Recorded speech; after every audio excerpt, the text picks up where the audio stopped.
Pernahkah Anda bertanya bagaimana seorang agen federal muda menantang Raja Mafia paling ditakuti di Amerika? Dan hari ini kita akan menyelami kisah epik di balik misi Eliot Ness, dari lorong gelap Chicago prohibisi, penyadapan rahasia, sampai persidangan 7 hari yang mengguncang negeri. Bagaimana Ness dan tim, untouchablesnya menembus jaringan Al Capone yang tampak tak tergoyahkan? Dalam 5 episode penuh dramatis, kita akan bongkar setiap strategi, pengkhianatan, dan momen klimaks yang jarang terungkap. Jangan lupa untuk subscribe agar Anda tidak ketinggalan episode-episode berikutnya.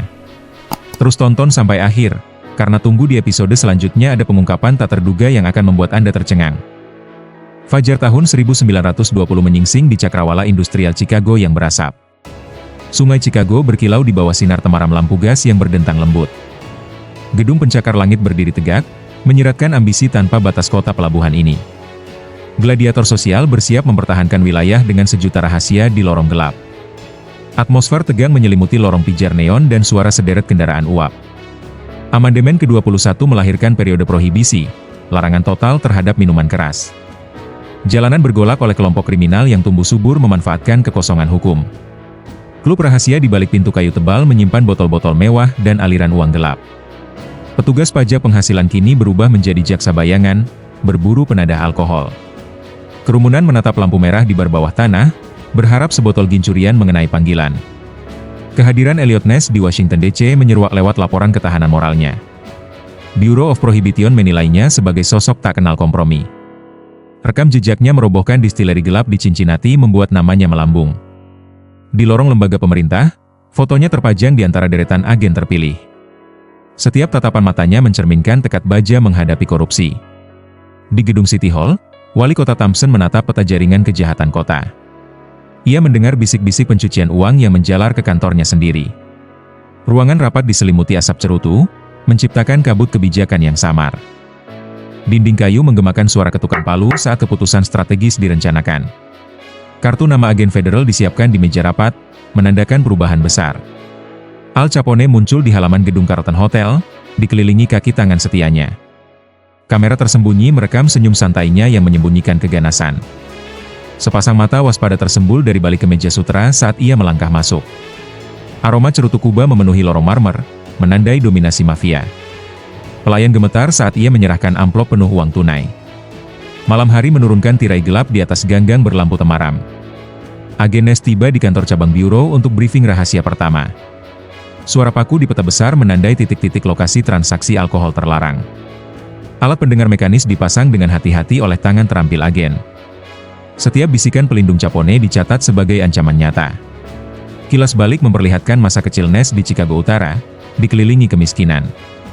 Bayangan ayahnya yang tegas membentuk standarnya terhadap keadilan. Sekolah hukum di Cleveland memberinya bekal untuk menegakkan aturan. Detil hari pertamanya sebagai agen pengawas pajak tersimpan dalam jurnal resminya. Semangatnya menentang ironi hukum yang menguntungkan mafia semakin menguat. Kantor Capone di Southside berlapis kayu ek dan kaca patri mewah. Lukisan minyak gangster legendaris menghiasi dinding, memberi aura kekuasaan. Tangan-tangan kasar pengiringnya menatap tajam setiap tamu yang datang. Set getah furnitur menandakan bahwa ini bukan sekadar tempat bisnis biasa. Di balik senyum, tersimpan syarat ancaman yang membuat banyak gentar. Koridor bawah tanah Chicago terhubung dengan jaringan pipa penyelundupan. Map Preludio memetakan jalur dari gudang ke bar-bar rahasia. Agen Ness mempelajari setiap tikungan dan lorong yang tersembunyi. Cahaya senter menari di dinding batu, menimbulkan bayang-bayang menakutkan. Aroma alkohol menyengat membuktikan keberhasilan jalur gelap itu. Statistik kejahatan melonjak drastis sejak larangan diberlakukan. Data Bureau of Prohibition menjadi senjata utama dalam pidato rahasia. Lembaran angka dan grafik diproyeksikan di balik layar rapat resmi. Angka kematian akibat kekerasan gangster mengundang keprihatinan publik. Statistik menyiratkan perang sunyi antara hukum dan bayangan kriminal. Surat perintah penggeledahan disiapkan dengan stempel resmi Departemen Keuangan. Tangan Ness menyentuh kertas tebal berhuruf kapital, sealet. Rencana serangan dini hari disusun dalam bisik-bisik pelan antar agen. Jam dinding berdetak cepat, menandai detik-detik menuju aksi besar. Setiap agen memahami konsekuensi kegagalan, kota bisa jatuh ke tangan mafia. Wali Kota Thompson mengadakan konferensi pers terbatas di ruang megah. Suara kameramen bersahutan, merekam sorotan mata tegang sang wali kota. Pernyataan singkat tentang dukungan pemerintah federal menggema di ruangan. decak kagum dan bisik-bisik optimisme mewarnai barisan wartawan. Namun di balik itu, banyak yang meragukan nyali pemerintah menghadapi Capone. Malam penggerebekan pertama direncanakan di gudang bir terlarang. Suara seragam mengerem motor di trotoar bergelombang. Agen bersiap di balik truk kayu, menahan napas dalam diam. Waktu di tangan menunjukkan pukul 2 pagi, saat kota terlelap. Setiap detik terasa abadi bagi para pejuang hukum. Lampu sorot tiba-tiba menari di atas tumpukan tong kayu bir. Jeritan kaget terdengar saat pintu digedor paksa. Botol-botol meledak berantakan, menimbulkan gemuruh pecah beling. Bayangan hitam pelaku mencoba melarikan diri melalui celah sempit. Namun jaringan agen sudah terpasang rapat, menutup setiap jalan keluar. Bukti bir selundupan diangkut ke kantor pusat sebagai barang bukti. Wajah Nes berseri saat menyaksikan dokumen distribusi Capone terbuka. Diagram rute pengiriman terkuak, bagaikan peta skema perang. Debu gudang menari di sinar lampu, menambah atmosfer kemenangan. Rasa lega namun kewaspadaan tetap terpancar di mata agen. Capone menerima kabar penggerbekan dari kaki tangannya yang terpanah. Senyum dinginnya mengembang, menandai niatan balas dendam tersembunyi. Jubah mewahnya bergoyang saat ia melangkah keluar ruang kerja. Suara sepatu kulitnya bergema di lorong marmar yang hening. Setiap langkah menyeratkan bahwa permainan baru saja dimulai. Nes mempelajari amplop berisi laporan keuangan rahasia Capone. Setiap angka dan kode dieja perlahan dengan ketelitian ilmuwan. Peta aliran uang mencakup kasino, pelabuhan gelap, dan bisnis sampingan. Cahaya lampu meja membentuk siluet kepala agen yang tenggelam dalam tugas. Data ini diharapkan menjadi kunci menjerat sang bos kriminal di pengadilan. Wali Kota Thompson menyaksikan laporan perdana dari Nes via telegram.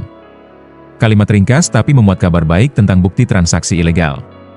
Senyum puas muncul di sudut bibir sang wali kota yang dulu ragu. Langkah politiknya kini dikuatkan oleh kerja keras agen federal. Kemenangan kecil ini dianggap momen penting dalam pertempuran melawan mafia.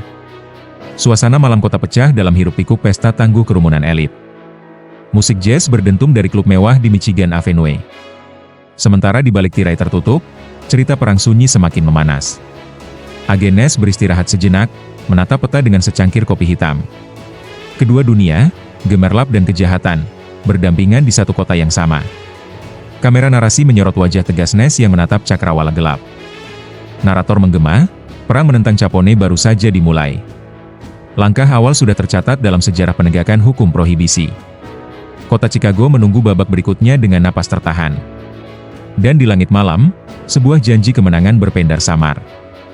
Fajar kelabu menyapu cakrawala Chicago ketika Elliot Ness kembali menyusuri koridor Departemen Keuangan. Cahaya lampu gantung meredup, menyoroti tumpukan berkas strategi yang tersebar di mejanya. Setiap lembar kertas memuat peta rute penyelundupan dan nama-nama sindikat yang membayang. Suasana sunyi terganggu oleh detak jam besar di sudut ruangan yang terdengar berat. Ness menghela napas panjang, mempersiapkan diri untuk penyusupan rahasia berikutnya. Di kedalaman gudang tua Southside, tim agen memasang alat penyadap di pipa ventilasi. Suara mesin mendengung halus ketika mikrofon mekanis mulai merekam perbincangan terlarang. Bayangan laki-laki berkemeja sutra berlalu lalang di lorong sempit, tak menyadari pengintaian. Catatan tangan Ness berisi kode sandi yang harus dipecahkan sebelum akhir pekan. Intensitas misi ini memaksa agen menggigit bibir, menahan gemuruh adrenalin. Di balik layar listrik pemerintah, ahli kriptografi menguraikan pesan rahasia kaki tangan Capone. Garis-garis kode tertata rapi di layar hijau, menantang kemampuan analisis Ness. Jerat pertama mulai terbentuk ketika pola transaksi diidentifikasi dengan tepat. Keringat menetes di dahi agen, menandakan betapa gentingnya setiap huruf yang dipetakan. Strategi kriptografi ini menjadi senjata baru untuk memecah jaringan kejahatan. Malam pekat menyelimuti jalanan ketika tim Ness melakukan patroli senyap. Sepeda motor taktis berhenti di sudut gelap, menunggu sinyal kode dari markas. Bayangan agen bergerak lincah di antara kubangan air dan cahaya lampu jalan yang redup. Setiap langkah kaki menimbulkan gumaman detak jantung di helm baja. Jaringan mata-mata bawah tanah menjadi kunci memasuki wilayah terlarang. Di sebuah bar terselubung, kaki tangan Capone bertemu untuk menyusun rencana penyuapan pejabat. Botol whisky disusun bak pion catur, siap dipindahkan sesuai taktik mafia. Lampu temaram melukis siluet wajah mereka, menorehkan ketegangan di udara. Mikrofon tersembunyi Ness merekam ancaman yang terucap lembut namun mematikan. Bukti baru ini semakin menegaskan betapa dalamnya akar korupsi politik. Elliot Ness memanggil rapat dadakan di ruang briefing rahasia. Peta kota digelar di meja besar, menampilkan zona merah aktivitas Capone.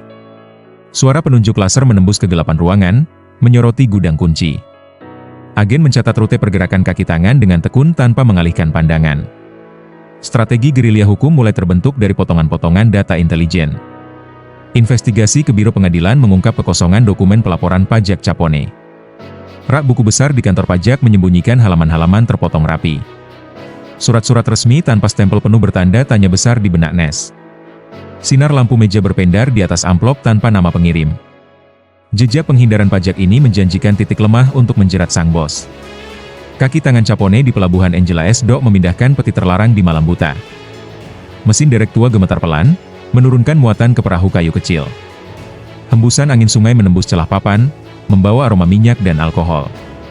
Kamera pengawas Nes menangkap siluet petualang gelap tanpa suara. Catatan geolokasi malam itu mengungkap jaringan jalur distribusi baru. Tim kecil Nes menyusup ke kantor pengacara Capone yang megah dan tertutup. Laci-laci kayu ek dibuka dengan kunci rahasia, menyisakan tumpukan amplop coklat. Dokumen kontrak fiktif tersusun rapi, menunjukkan aliran dana curang. Mata agen berbinar saat melihat bukti perjanjian bayaran suap. Rencana penuntutan pajak semakin konkret berdasarkan dokumen ini. Surat perintah kedua diarahkan ke rumah aman di North Clark Street. Agen bersenjata merangkak di atas genting, menunggu aba-aba siang buta. Sengatan sinar matahari pagi memantul di pelat baja rompi, menambah ketegangan. Pintu kaca berderit ketika digedor, memecah keheningan yang menyesakkan. Puluhan berkas rahasia ditemukan di ruang bawah tanah bertatah peta andalan Capone. Capone menggelar pertemuan darurat di ruang makan Carlton Hotel. Papan kayu berukir mewah menandakan kekayaan yang kini mulai retak. Suara langkah kekasaran kaki tangan menandai kehadiran para kurator setia.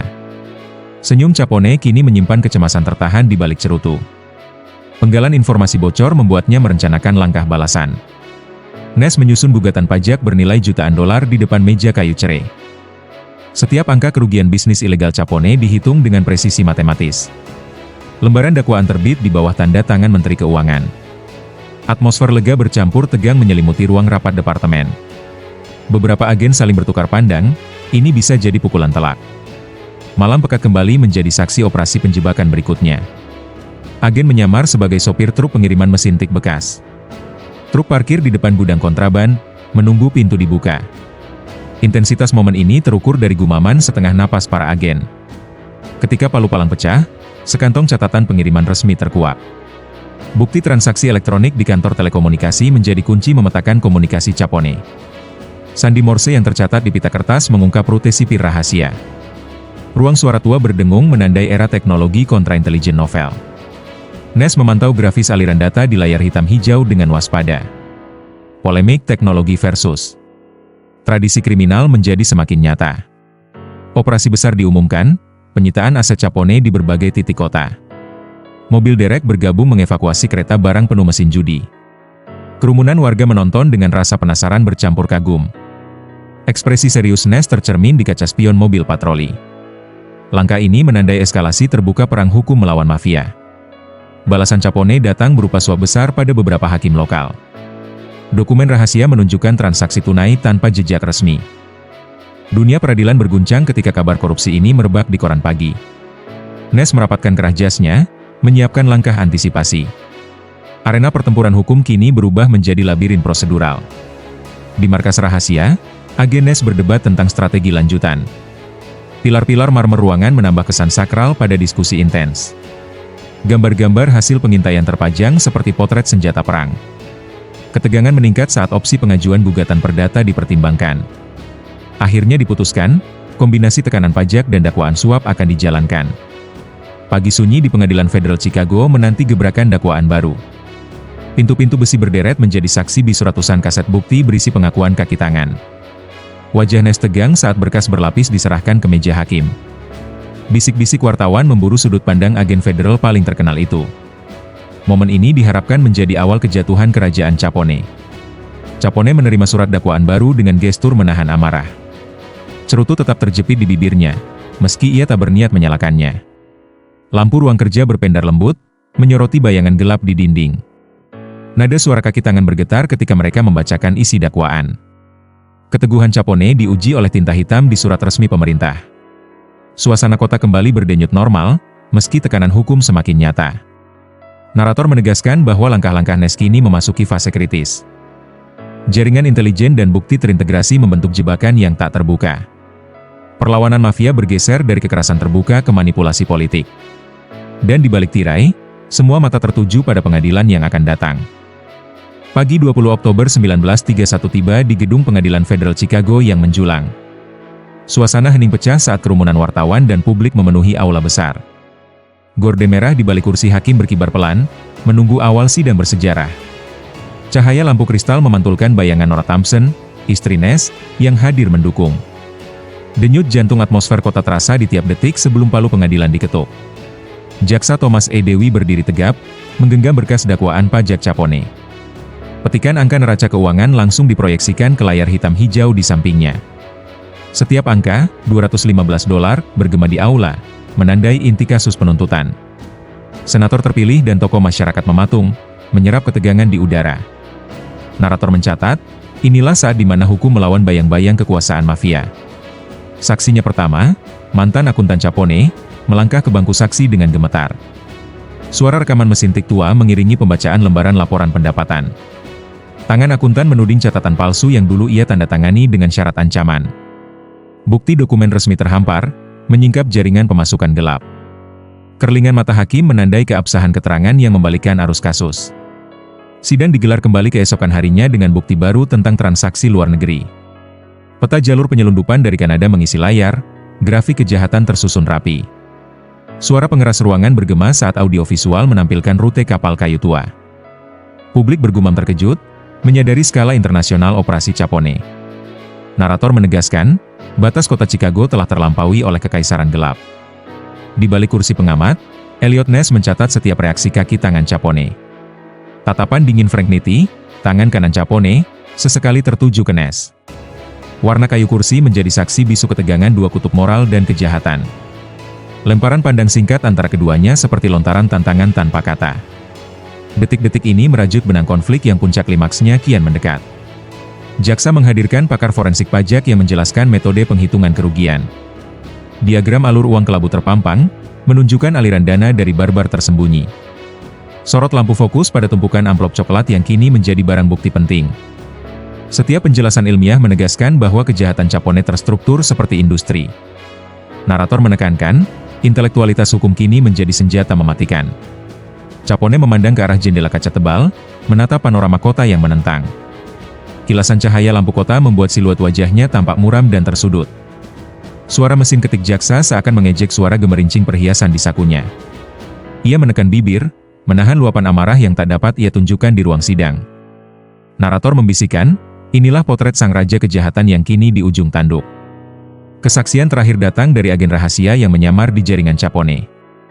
Suara rekaman bisikan mafia merekam pertemuan penentuan harga minuman keras. Wajah hakim terlihat tercengang oleh bukti suara gelap yang terekam jelas. Aroma ketegangan memenuhi udara, seolah mendung badai yang siap meledak. Narator mencatat, kehadiran bukti suara ini menjadi titik balik tak terelakkan. Sidang memasuki fase penutup dengan pembelaan terakhir oleh pengacara Capone. Pidato dramatis melibatkan argumen keadilan dan kesetaraan di mata hukum. Aplaus kecil dari bangku pendukung Capone berusaha mencairkan suasana tegang. Namun di setiap alinea pembelaan, terdengar keraguan dari barisan hakim. Narator menegaskan, kata-kata pembela tak mampu menutupi fakta kejahatan terstruktur. Kamar juri ditutup rapat untuk bermusyawarah, menciptakan ruang hening penuh harap. Jam besar di aula berdentang pelan, menghitung detik penentuan nasib Capone. Anggota juri saling bertukar pandang, mencermati setiap catatan bukti. Suasana berubah sakral, seakan keputusan ini bukan semata denda pajak. Narator berbisik, akhirnya, inilah momen penentuan hampir legendaris. Pintu kamar juri terbuka, wajah ketua juri memancarkan keseriusan tinggi. Sidang kembali bergema saat ia mengumumkan putusan bersalah atas penggelapan pajak. Terdengar desahan di antara kerumunan, sebuah kemenangan monumental bagi hukum. Senyum tipis Ness tertangkap kamera, menandai klimaks perjuangan panjang. Narator menggarisbawahi, benteng kekuasaan Capone resmi retak. Palu diketuk 3 kali sebagai tanda akhir proses persidangan bersejarah. Pintu besi besarnya menutup, menandai akhir duel hukum melawan raja kriminal. Para agen federal saling bersalaman, menumpahkan peluk kerja keras mereka. Capone digiring keluar dengan rantai kecil di pergelangan kakinya. Narator menegaskan, momen ini menggema hingga sudut-sudut kota. Media menyiarkan berita utama, Capone dinyatakan bersalah di seluruh negeri. Selembar koran terbang tertiup angin di jalanan, menandai kabar mengguncang Amerika. Warga sipil menatap berita dengan perasaan lega dan waspada bersamaan. Barbar bawah tanah berguncang gemetar, resah oleh bayang-bayang penegakan hukum. Narator menambahkan, reputasi abadi Capone kini berubah menjadi kutukan publik. Malam perayaan kecil digelar di markas NES untuk merayakan kemenangan besar. Gelas kopi dan roti kering dihidangkan sederhana, menandakan kerja tim yang keruh. Senyum kelelahan agen menghiasi ruangan yang semalam dipenuhi ketegangan. Kesadaran bersama muncul, perjuangan melawan kejahatan tidak selesai di sini. Narator meneguhkan, api semangat baru telah menyala di hati penegak hukum. Capone dipindahkan ke penjara Atlanta, meninggalkan gedung pengadilan dengan langkah tertatih. Tangan besi teralis besi bergeser saat ia melangkah memasuki blok tahanan. Jeruji besi memantulkan cahaya matahari pagi, menciptakan bayangan kelabu. Ia menatap masa depan yang kini dibatasi oleh beton dan besi. Narator menyatakan, kebebasan abadi Capone kini berakhir di sel sempit. Wali kota Thompson menerima kabar vonis Capone sambil menatap peta kota. Kelegaan politik melebur dengan perencanaan tata ulang kebijakan prohibisi. Kabinet kota menyusun program pengawasan baru untuk mencegah kebangkitan mafia. Narator menyorot, keberhasilan ini menjadi pijakan reformasi hukum nasional. Di balik layar, ambisi politik Thompson ikut menari dalam bayang-bayang kemenangan. Eliot Ness menatap laporan akhir dari proses sidang dengan hati bangga. Noda tinta dakwaan tersapu rata, menandai bab baru dalam catatan karirnya. Ia membolak-balik halaman dokumen penutup, mengenang tiap detik perjuangan. Suara langkah kaki di koridor membawa gema janji penegakan hukum berkelanjutan. Narator menambahkan, kisah Ness dan Capone mencapai puncak klimaks yang tak terlupakan. Publik menyambut berita vonis dengan sorak dan tepuk tangan di jalan-jalan utama. Poster, "We Did It," menempel di tiang listrik, menggaungkan semangat kolektif. Namun di lorong gelap, kekuatan mafia yang tersisa merencanakan adaptasi baru. Narator menegaskan, klimaks ini hanyalah permulaan transformasi konflik lebih besar. Kota Chicago berdetak-getir, menunggu babak epilog yang akan segera tercipta. Dalam diam, Ness memandang siluet gedung Capitol Illinois di kejauhan. Ia membisikkan harapan agar hukum selalu tegak tanpa kompromi. Cahaya senja menyelimuti kota, menutup hari penuh sejarah ini. Narator merangkum, klimaks pertempuran hukum mencapai puncak yang mengubah arah besar. Semua mata kini tertuju pada masa depan prohibisi setelah runtuhnya raja kriminal. Kamera narasi menyorot secari kertas dakwaan yang kini tersimpan rapi di brankas. Peta kota yang dulu penuh tinta merah kini perlahan dipulihkan kembali. Suara narator bergetar, kemenangan ini meneguhkan kekuatan institusi hukum. Layar meredup, meninggalkan gema janji keadilan bagi generasi mendatang. Episode ini berakhir dengan kesunyian yang memancarkan resonansi perubahan abadi. Pagi di penjara Atlanta menyambut Al Capone dengan deru langkah sipir bersepatu besi. Jeruji besi dingin menutup di belakangnya, menandai akhir kebebasan yang pernah dimilikinya. Cahaya remang di koridor sel memercikan bayangan kusam di dinding bata. Bisikan sesama narapidana menciptakan sirens mundur dunia kriminal yang pernah dikuasainya. Narator menegaskan, kejatuhan Raja Mafia kini berubah menjadi kisah tragedi pribadi. Eliot Ness memantau laporan intelijen mengenai sisa-sisa jaringan Capone yang tercerai. Peta aktivitas kejahatan menurun drastis di Tenggara Chicago. Grafik statistik menunjukkan penurunan kekerasan bersenjata setelah vonis. Suara telepon berdering tiap menit, menandakan kebutuhan informasi cepat. Narator menggarisbawahi, hasil kerja keras agen mulai memulihkan ketertiban. Wali Kota Thompson menghadiri upacara kecil penghargaan bagi Biro Federal. Pidato singkatnya disambut tepuk tangan kader kota yang bangga. Plakat perak bertuliskan, untuk keberanian dan keteguhan, diserahkan kepada Ness. Lampu panggung memantulkan kilau piala kecil yang ia genggam lembut. Narator mencatat, legitimasi pemerintah kota kian kokoh berkat kemenangan hukum. Rekan-rekan Ness berkumpul di ruang makan sederhana kantor Prohibition. Rasa lega bercampur canggung terdengar dalam obrolan singkat mereka. Cangkir kopi panas dan roti bakar menemani refleksi malam panjang. Mata lelah mereka memantulkan kebanggaan atas misi yang berhasil. Narator menegaskan, solidaritas tim menjadi fondasi perjuangan selanjutnya. Capone menjalani pemeriksaan medis rutin demi mencatat kondisi kesehatannya. Dokter menemukan gejala awal sifilis neurosifilis yang perlahan merusak syarafnya. Hasil laboratorium tersembunyi di lembar-lembar laporan rahasia. Perlahan, tubuhnya melemah, mengikis aura kekuatan yang dahulu menakutkan. Narator berbisik, karma penyakit menyoal kejahatan yang pernah dia pimpin. Jaringan kaki tangan Capone yang tersisa berusaha bangkit dengan nama baru. Rapat rahasia di gudang lama menciptakan aliansi pecahan mafia alternatif. Suara lantang pemimpin baru menandai terbitnya kekuatan kriminal generasi kedua. Agen federal mencatat pola ini sebagai titik penting pengawasan lanjutan. Narator menekankan, jatuhnya satu raja tak berarti hancurnya sinergi kejahatan.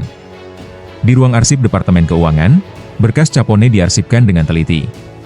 Map biru hitam tertanda, case closed, ditempel di sudut kanan atas. Papan pemberitahuan menunjukkan jumlah dakwaan, 22 pasal penggelapan pajak. Gedung sunyi, kecuali suara kertas yang bergesekan pelan di sudut ruangan. Narator mencatat, arsip ini menjadi saksi bisu keberhasilan penegakan hukum. Publik Chicago mulai menyibak kembali memori kelam prohibisi pasca vonis. Survei opini menunjukkan kepercayaan masyarakat pada aparat meningkat 30%. Spanduk "Keadilan untuk Semua" tersebar di jalan-jalan utama. Narator menegaskan, harapan warga untuk tatanan hukum yang adil kian menyala. Gelombang optimisme ini teruji oleh masalah sosial lain yang muncul belakangan. Industri hiburan memanfaatkan kisah Ness versus Capone dalam film bisu dan pagelaran sandiwara. Poster-poster hitam putih bergambar agen federal berseragam gagah menghiasi bioskop. Penonton berbaris panjang membayar seharga 10 sen demi menyaksikan aksi dramatis. Narator menambahkan, legenda ini tumbuh menjadi bagian budaya populer Amerika. Namun ia mengingatkan, dramatisasi kadang mengaburkan fakta sejarah. Capone menerima kunjungan resmi terakhir dari beberapa pengacara dan keluarganya. Mata istrinya berkaca-kaca melihat suaminya yang dulu perkasa kini rapuh. Percakapan singkat mereka di balik jeruji memancarkan kegetiran tak terungkap. Narator menyorot, sisi kemanusiaan di balik sosok figur kriminal yang legendaris. Momen ini menandai bab akhir hubungan Capone dengan dunia luar. Ness diundang menjadi pembicara tamu di Universitas Hukum Chicago. Suasana auditorium bergema saat namanya disebut oleh dekan fakultas. Ia membagikan pelajaran penting tentang integritas dan keuletan. Mahasiswa mencatat dengan antusias, berharap meniru semangatnya. Narator menegaskan, warisan Ness meluas ke generasi pembuat kebijakan masa depan. Polisi Chicago melakukan reformasi internal untuk mencegah korupsi ulang. Pelatihan anti-suap dan kode etik baru diimplementasikan di tiap stasiun. Narator mencatat, mekanisme kontrol diri adalah jurus pencegahan paling efektif. Personel muda berguru pada kisah Capone untuk menghindari jebakan serupa. Kota menyesuaikan diri pada era pasca prohibisi dengan regulasi lebih ketat. Laporan media nasional menampilkan neraca ekonomi Chicago kembali stabil. Bar-bar legal mulai menjamur, menggantikan pasar gelap yang telah runtuh. Kota pelabuhan menyibak lembaran baru perdagangan berizin. Narator menggarisbawahi, perubahan ekonomi mencerminkan kekuatan aturan. Warga merasakan gelombang pemulihan setelah dekade penuh konflik. Kekuasaan politis Thompson semakin mantap berkat dukungan publik. Ia meresmikan taman peringatan prohibisi di pusat kota. Monumen kecil berdiri sebagai peringatan pahit larangan minuman keras. Narator menambahkan, simbol ini mengingatkan masyarakat akan pelajaran sejarah. Kota merayakan pencapaian tanpa mengabaikan harga sosial yang pernah dibayar. Capone mulai merasakan efek neurosifilis yang mengganggu daya ingatnya. Dalam jurnal pribadinya, ia menulis kalimat yang terlupa esok harinya. Dokter mencatat kemunduran kognitifnya dengan duka. Narator berbisik, akhir tragis sang bos mafia kian mendekat tanpa sorotan glamor. Kisah kejatuhan Capone memasuki bab paling kelam dalam hidupnya. Ness menutup pintu kantor lamanya, mengenang hari-hari sibuk perburuan kriminal. Debu tipis menghiasi rak buku dan arsip lama yang tak lagi tersentuh. Lampu gantung berdebu meredupkan ruang kerja yang lama ia penuhi semangat. Narator menegaskan, setiap akhir tugas membawa awal penantian akan tantangan baru. Ruangan sunyi menjadi saksi bisu transisi karir sang agen legendaris. Jaringan mafia yang tersisa kini terpecah menjadi sel-sel kecil inkognito. Agen federal tetap waspada meski momentum penindakan besar telah berlalu. Pasukan patroli malam memperketat pengawasan di bekas wilayah Capone. Narator mencatat, ancaman kejahatan selalu beradaptasi dengan zaman. Upaya pencegahan baru kini menjadi garis depan tugas departemen. Masyarakat Chicago merayakan ulang tahun ke-10 vonis Capone dengan festival sejarah. Pameran foto, prohibisi dan penegakan, menarik ribuan pengunjung setiap harinya. Narator menambahkan, memori kolektif ini memperkuat identitas kota. Dokumentasi visual dan artefak menuntun generasi muda memahami masa lalu. Kehidupan modern menorehkan bayangan masa lalu sebagai pelajaran berharga. Sebuah artikel opini menilai kinerja Prohibition Bureau dalam dekade terakhir. Kritik dan pujian bergulir, menciptakan diskursus demokratis di media massa. Narator menegaskan, evaluasi kritis adalah bagian inheren dari sistem hukum. Setiap suara publik menjadi parameter keberlanjutan reformasi. Kota Chicago terus tumbuh dengan kesadaran sejarah yang mendalam. Senja pertama setelah vonis Capone menutup tirai konflik panjang ini. Langit oranye menunjukkan bahwa babak baru sejarah segera dimulai. Narator merangkum, fase falling action ini meneguhkan betapa rapuhnya kekuasaan ilegal. Bekas luka prohibisi tetap terlihat, namun harapan baru menyala di Cakrawala. Episode berakhir dengan gema kesiapan kota menghadapi tantangan masa depan. Matahari pagi menembus celah tirai ruang rapat Departemen Keuangan Chicago. Kursi-kursi kayu tua mengelilingi meja bundar penuh berkas laporan akhir prohibisi. Eliot Ness menatap dokumen, final report, dengan rasa lega mendalam. Kertas-kertas berisi analisis sosial dan ekonomi tersusun rapi dalam folder kulit. Narator menegaskan, perjalanan panjang kini mencapai kesimpulan strategis. Lembaran statistik menunjukkan penurunan tindak kejahatan terorganisir sebesar 65%. Grafik tren sosial mengungkap peningkatan partisipasi masyarakat dalam pelaporan. Data ekonomi mengindikasikan kenaikan pendapatan pajak daerah sebesar 20%. Setiap angka di laporan dipahami sebagai gema hasil kerja keras penegak hukum. Narator menambahkan, dampak prohibisi melahirkan pelajaran berharga bagi kebijakan masa depan. Di Universitas Illinois, kelas kriminologi mengkaji studi kasus Ness versus Capone. Mahasiswa mencatat langkah-langkah inovatif dalam investigasi keuangan kriminal. Slide presentasi menampilkan alur investigasi kriptografi dan penyadapan. Wajah antusias generasi baru penegak hukum menyiratkan harapan baru. Narator menegaskan, warisan akademis Ness memperkaya ilmu kepolisian modern. Di ruang arsip kota, museum kecil prohibisi membuka pameran permanen. Botol bir berlabel palsu, dokumen dakwaan, dan foto-foto sidang dipajang. Pengunjung menyentuh layar interaktif untuk mempelajari sejarah hitam Chicago. Narator menambahkan, pameran ini menjaga jejak sejarah agar tak terlupakan. Setiap artefak menjadi saksi bisu intrik dan keberanian penegak hukum.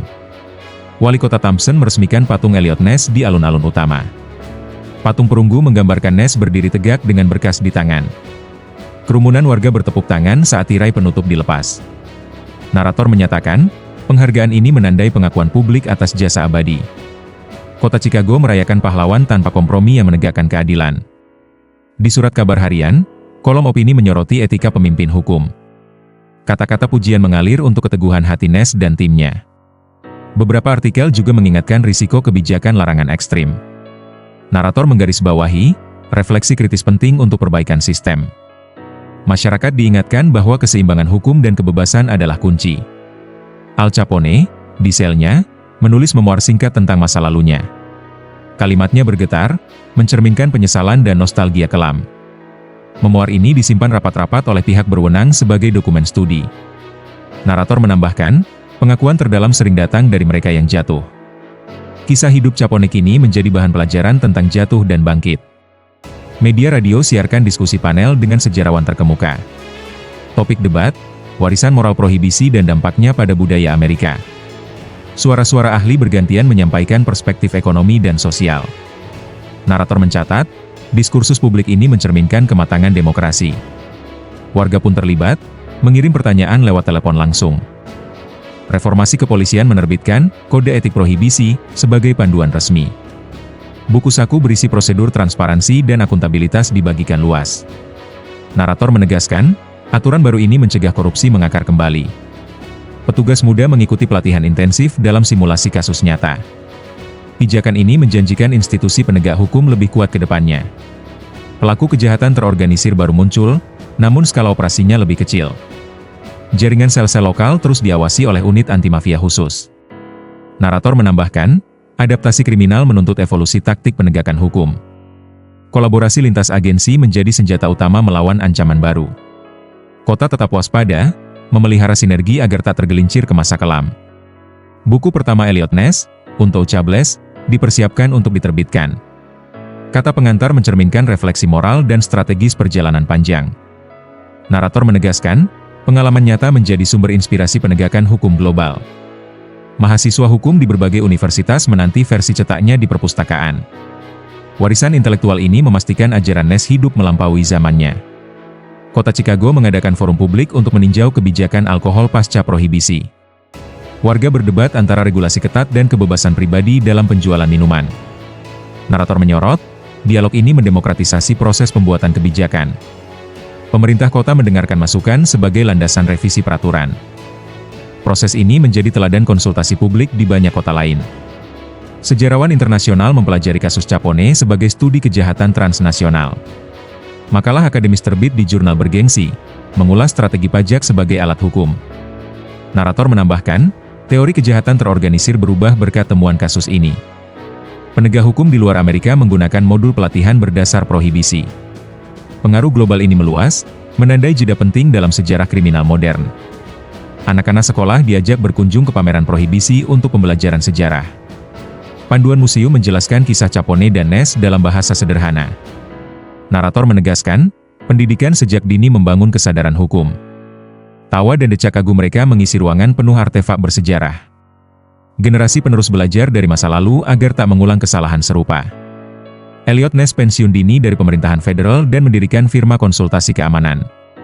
Klien-klien korporasi besar mempercayakan tata kelola risiko kriminal pada timnya. Narator menambahkan, transisi ini menunjukkan betapa pengalaman lapangan bernilai tinggi. Ness menyusun modul pelatihan anti penyalahgunaan wewenang untuk sektor swasta. Warisan profesionalnya meluas ke ranah bisnis dan pemerintahan. Al Capone wafat pada tahun 1947 di Florida, dikelilingi keluarga yang setia. Penyakit neurosifilis merenggut ingatannya sebelum akhir hayat tiba. Narator menutup, nasib tragisnya menjadi peringatan tentang akibat tindakan kriminal. Pemakaman sederhana dihadiri sedikit kerabat dan mantan pengacara setia.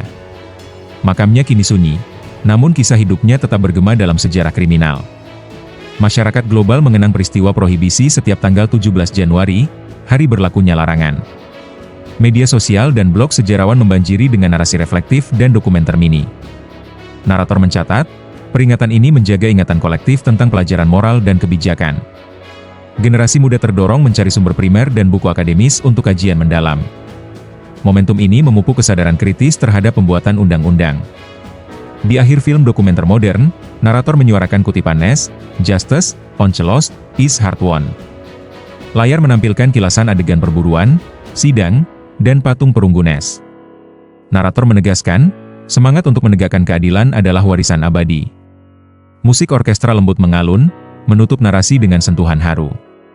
Dokumenter ini menjadi pengingat global akan kekuatan hukum terhadap tirani kriminal. Kota Chicago hari ini berdiri sebagai metropol abad ke-21 yang dinamis dan beragam. Gedung-gedung pencakar langit modern mengiris langit biru, simbol kemajuan. Namun di gang-gang kecil, cerita masa lalu tetap hidup dalam nama jalan dan monumen. Narator menambahkan, lapisan sejarah membentuk identitas kompleks sebuah kota. Warga kini menatap masa depan dengan pelajaran masa lalu sebagai pijakan. Layar narasi meredup, meninggalkan gema janji keadilan yang tak pernah pudar. Narator mengakhiri, kisah Eliot Ness dan Al Capone mengajarkan bahwa kebenaran menuntut pengorbanan. Sorotan terakhir menyorot patung Ness dan prasasti peringatan prohibisi. Narator berbisik, setiap keputusan hukum membentuk arus sejarah berikutnya. Episode akhir menutup dengan ajakan, jagalah keadilan, agar sejarah tak terulang kelam. Demikian sekilas pertempuran antara hukum dan kekuasaan gelap di Chicago prohibisi. Kisah Ness versus Capone mengajarkan kita bahwa determinasi dan integritas bisa menundukkan tirani apapun. Kalau Anda terinspirasi oleh perjuangan ini, like, komen pendapat Anda di bawah, dan subscribe untuk cerita sejarah dramatis berikutnya. Sampai jumpa di episode selanjutnya.